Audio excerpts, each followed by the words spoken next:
యొక్క వర్ధంతి. ఈ వర్ధంతి సందర్భంగా వారికి నివారణలు అర్పించడానికి ఈరోజు అటు కలెక్టర్ గారు, మాజీ మేయర్ అజీజ్ గారు మరియు అనేక మంది నాయకులు వాళ్ళందరూ ఈరోజు ఇక్కడ ఆత్మకూరు బస్టాండ్ దగ్గర ఉండే యొక్క స్టాచ్యూ దగ్గర వారికి నివారణలు అర్పించడం జరిగింది.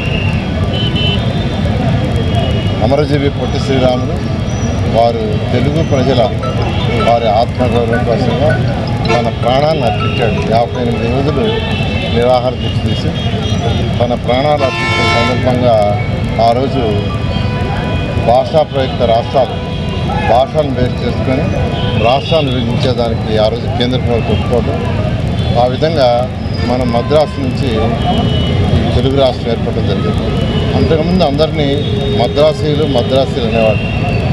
అలాంటిది ఈరోజు తెలుగు రాష్ట్రాలంటే ఏర్పడిన దానికి కారణం ఈ యొక్క అమరజీవి పొట్టి శ్రీరాములు గారు. అంతేకాకుండా వారు అనేక కార్యక్రమాల్లో